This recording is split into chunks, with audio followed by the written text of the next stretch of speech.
মাত্র আর কয়েকখানি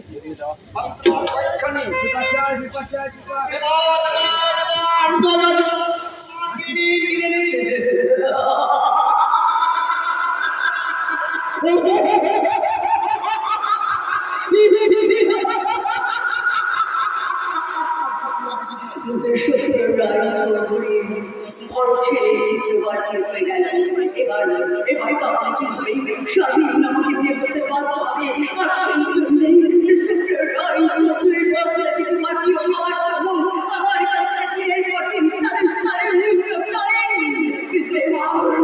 আজ আমি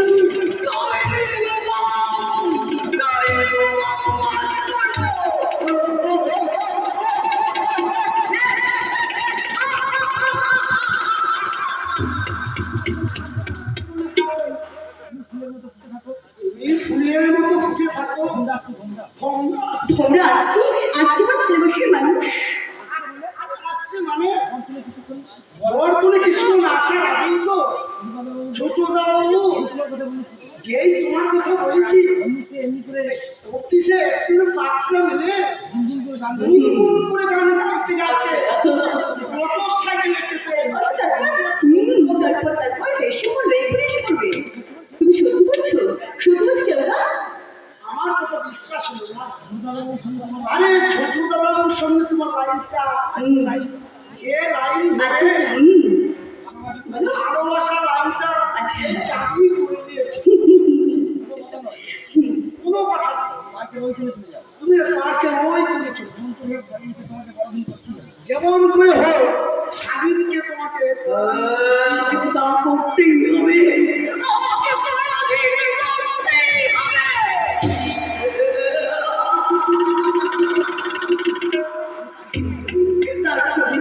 আমি অপেক্ষা করে বসে আছি সাথের সামনে আমার চোখের পক্ষে আমি তারপর সাথে লোকের পক্ষে মাখিয়ে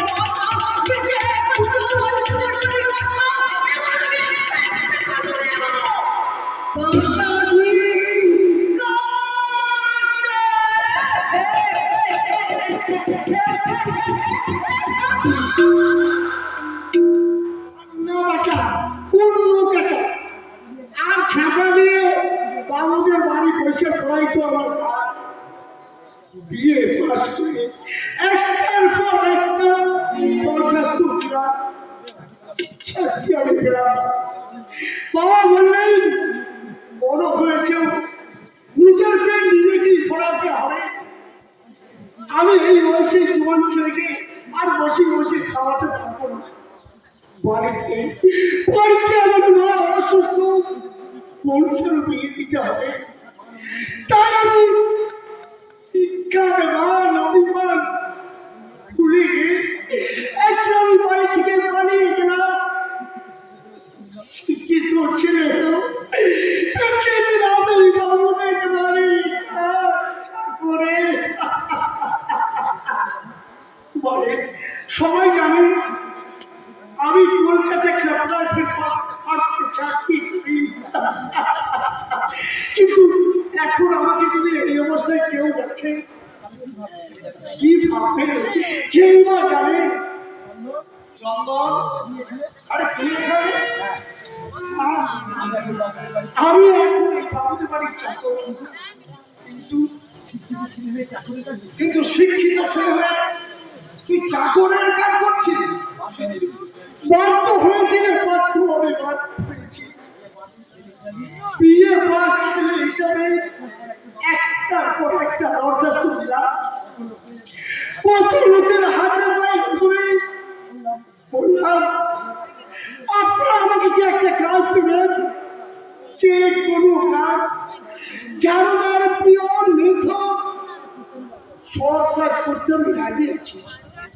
আমার সার্টিফিকেট দেখে তারা বলছে আমার গ্রাজুয়েট ছেলেকে এসব কাজ করতে সম্ভব। আমরা চাই মন্দির দিচ্ছে আপনি আসুন। তখন আমি চোখের জল ফিরে কিন্তু বাড়ি ফেরার মতো মানসিকতা তখন আমার হচ্ছিল না, খেতে চালাই তখন আমি পেট চলে যাচ্ছি। দুপুরে করার উপরে হাঁটতে হাঁটতে এক সময় ক্লান্ত হয়ে একটা বাড়ির বারান্দায় বসে পড়লাম। তারপর তারপর কি হলো চন্দন? এক ভদ্র বাড়ির লোকটা থেকে বেরিয়ে এলো। আমাকে দেখে বললেন, আরে তুমি এখানে বসে কোথায় বাড়ি, কি চাই তোমার? আমি তখন তার পাগুলো জড়িয়ে ধরে বললাম, আমাকে একটা চাকরি দিন, যে কোনো কাজ। আর তিনি বললেন লেখাপড়া কতদূর? আর আমি বললাম ক্লাস 4। ভদ্রলোক বললেন, ঠিক আছে, এই বাড়িতে কাজের লোকের দরকার, তাই আমি যেতে পারব, তাই আমি যেতে পারব। কাজ তোকে করতে হয় রে চন্দন। জুতো সেলাই থেকে চণ্ডী পাঠ এমনকি দ্বিতীয় পর্যন্ত করতে হয়। কি জানি? হ্যাঁ, এইসব রায় চৌধুরী ছোট ছেলে স্বাধীন এক ঝিলিক নামে একটা মেয়েকে ভালোবাসে, তাই আমি ছি, ছি, ছি, ছি।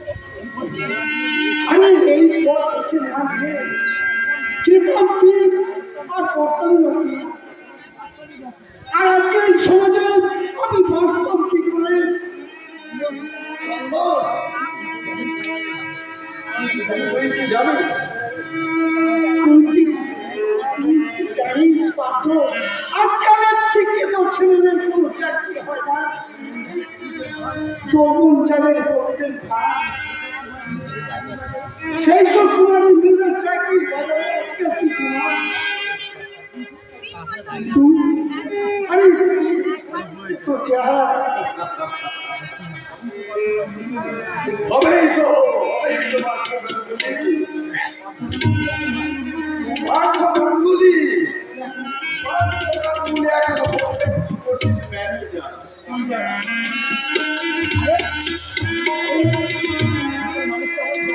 আরে হোটেল মালিক মানে কুশল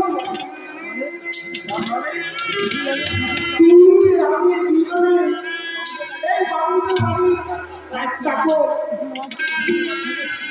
আরে চাকর বলে যে ইচ্ছা করছে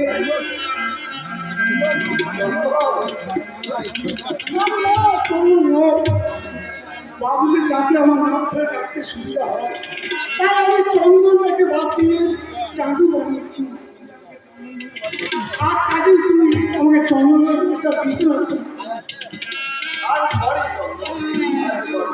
আরে তুই কি কাউকে সাওয়ালা জানিস? সাওয়ালা শাওলা বাড়ি মানে গ্রামের বাড়ি, সবুজ ধান ক্ষেত, আম বাগান, পদ্ম দেখি। আমার যাওয়া কেন ছুটি নেই। ছুটি না? ব্যর্থ হয়ে গেছে আমার কোনো সমাজ ব্যবস্থা। চিরস্থায়ী বন্দোবস্তে রাত ছিনিয়ে আজ শুধু অপমানের লাল রাস্তা। ভাগ ভাগ হয়ে গেছে মানুষের চরিত্র। চরিত্রহীনতা ভূত বাকি জানিয়ে দিকে দিকে চলছে শুধু রাজনীতি আর রাজনীতি। তাই দুর্নীতির হাতে প্রাণ দিচ্ছে সুনীতি। আর তো হিংসার ঝুড়িতে শিক্ষার অপমান সহ্য করতে প্রকৃত শিক্ষিত পাগল হয়ে ঘুরে বেড়াচ্ছে। তাই তাই আমার অতর্থ ভাষায় কাজ দিয়ে বলতে ইচ্ছে করছে। না পারতো না, তুই একটা কথা বলছো। কেন বলবো না? আমি মানুষকে দেখে দেখে জিজ্ঞাসা করবো, আপনারা আপনারা কি অন্যায়ের প্রতিবাদ করবেন না? মায়েরা বোনেরা ভাইয়েরা, আপনারা বলুন পথে ঘাটে গ্রামে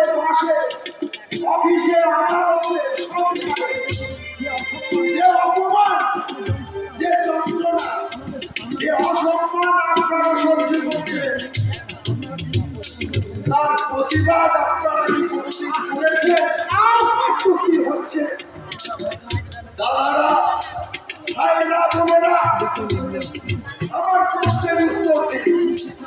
কি শিক্ষা বিভাগের কাজ, কি শাসন বিভাগের কাজ, কি স্বাস্থ্য বিভাগের কাজ, আপনারা যেভাবে অপমানিত হচ্ছে, আর্থিক অনটনে শিকার হচ্ছে, দুর্নীতির জায়গায় আপনারা যেভাবে যাত্রায় করছে, তার একটা প্রতিবাদ আপনারা করেছেন না?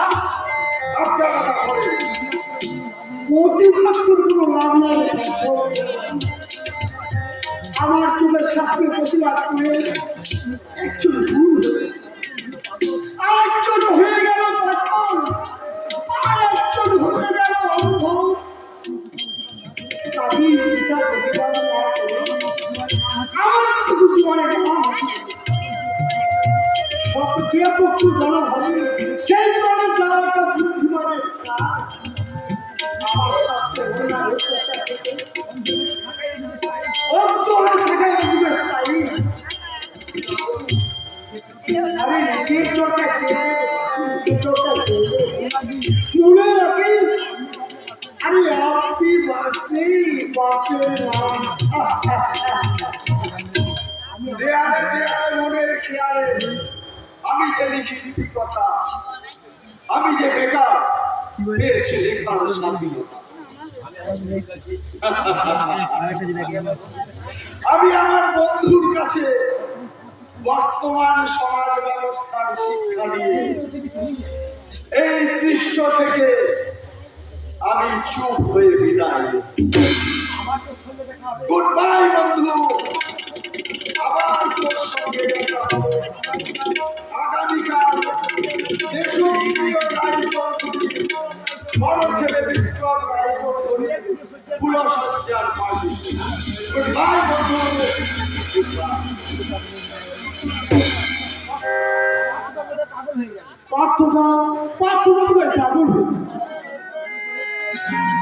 সমাজ বিজ্ঞান নিয়ে পড়াশোনা করে ওর অনেক দূরে বড় হওয়ার ইচ্ছা ছিল।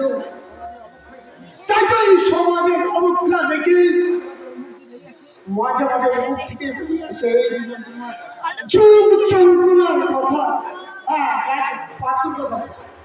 কিন্তু সাধু বাবা পার্কে এলো না কেন?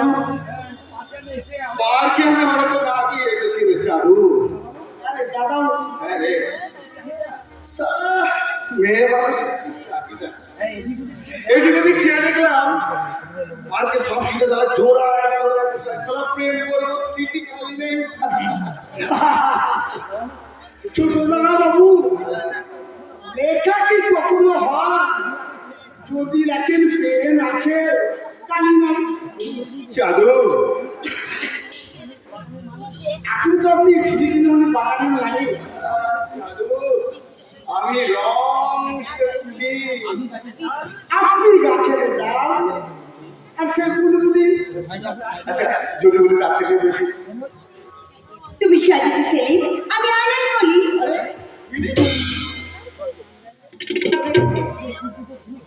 আচ্ছা, বিকেলে ছেলে কি তোমার চোখ হারিয়ে গেল মনে হচ্ছে? আমার এক চোখে খেলে ভাবতেছিলে সেদিন আমার বড় করে বলতে ইচ্ছে করছে। আমার মনে আমি আর পারছি না সেদিন, আমি আর পারছি না। আমার হৃদয় শিকারে বাচ্চি রিন্টি রিন্টি বলো, কতদিন প্রেম করছি। আচ্ছা আচ্ছা, তুমি আমার সঙ্গে একসাথে কতদিন মেলামেশা করছি? পাশাপাশি বসে কত সিনেমা দেখেছি। হ্যাঁ, আমার মনে পড়ছে তোমার সাথে আমি রঙ্গনা হলে প্রথম যাত্রা দেখেছি। সব্যসাচী নাট্য যুব সংস্থার পরিচালনায় মা স্বামী ছেলে জন। এবার ঠিক সময় যেতে হবে কোথায়? ম্যারেজ রেজিস্ট্রেশন অফিসে। কিন্তু আমাকে যে এক সপ্তাহের জন্য কোম্পানির কাছে বেরিয়ে যেতে হবে। যাবে? আমার ফিরতে দেরি হবে। আরে কখনো দেরি, তার জন্য আমি চিরকাল ভালোবাসার জন্য চিরকাল অপেক্ষা করবো। চলো চলো, কিন্তু একটা কথা ছিল, কি কথা? আমি বিলেত থেকে না ফেরা পর্যন্ত যোগ্য, তোমাকে কিন্তু একা একা থাকতে হবে। থাকবো, আমার ভালোবাসা তুমি চিরকাল একা একাই থাকবো। বলো। আজ আমরা রেস্ট্রি ম্যারেজ করলেও আমি কিন্তু বিলেত থেকে ফিরে এসে তোমাকে গৃহবধূর সম্মান দিয়ে আমার বাড়ি নিয়ে যাবো। কি বললে, কি ভাবতে পারো, ভীষণ মজা হচ্ছে, ভীষণ মজা। শুধু মেরি কৃষ্ণ যেদিন আমরা বলবো। ম্যারেজ যেতে যেতে কিছু কথা, হ্যাঁ, যেতে যেতে কিছু কথা, বলো বলো। যেতে যেতে কিছু কথা বলবো তোমার কানে কানে।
বিয়েই হলো না, ছেলে বলে বাবা।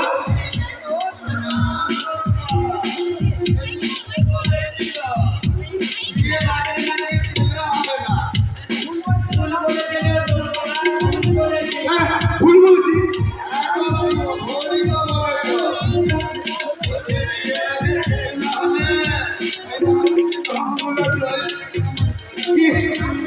ওই শহরে গাছ কিনে ওই ছায়ের তলায় শিশু কান্না পাওয়া যাচ্ছে কি করে? কি বললেন? এটি বলেছি তো বাবু, ঠিকই তো বলেছি। তোমরাই তো সব কাজগুলো করে বেড়াচ্ছ বাবু। তোমরাই তো দিনটাকে রাত করে দিচ্ছ। ঠিকই বলেছি যে দেখি, ঠিকই বলেছি। চেষ্টার করে এখন অনেক এই, তোমার হাত থেকে না এবার ফুটটা ফুটগুলো সব কেড়ে নেবো।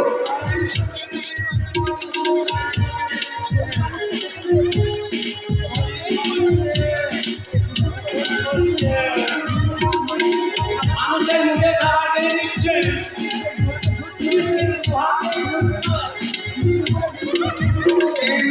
গুলি করে মানুষ মেরে দিচ্ছে।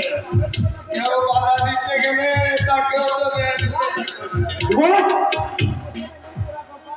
কিন্তু দেশের এমন পরা কপাল তোর বালা, কেউ বাধা দিতে আসছে না। এখানে যে সব পুরুষ গুলো বসে আছে সব মেয়ে হয়ে গেছে, সব মেয়ে হয়ে গেছে। আর এই দেশের মেয়েগুলো সব কি হয়ে গেছে। পাগল হয়ে গেছো নাকি? আমি চুরি নিয়ে এসেছি। তুমি কি পাগল হয়ে গেছো? এদেশের সব পুরুষ মানুষগুলোকে আমি চুরি করবো। তুমি কি পাগল নাকি? না গো দিদি মহিলা, পাগল নয়, আমি হিজড়ে গো, হিজড়ে। আপনি ঠিক কথাই বলেছেন। আমার চোখে এখন এদেশের সব বেটা ছেলেগুলো খোকা হয়ে গেছে, আর এই মেয়েগুলো সব খুকি হয়ে গেছে। তাই আমরা ঠিক করেছি কি কি ঠিক করেছো? এই ভারতবর্ষের 90 কোটি মেয়ে মানুষগুলোর পুরুষ মানুষগুলোকে নিয়ে আমরা ঠিক এই ছোট ছোট ছেলেগুলোর মতো আমরা ঠিক এমনি করে লাচাবো গো, এমনি করে লাচাবো।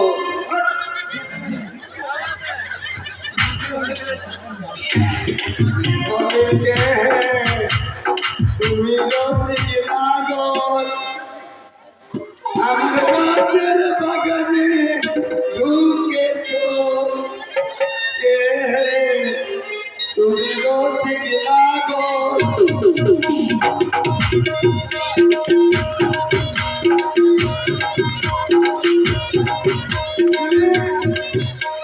আমি বাড়ি কাজ করছি, তুমি এসো।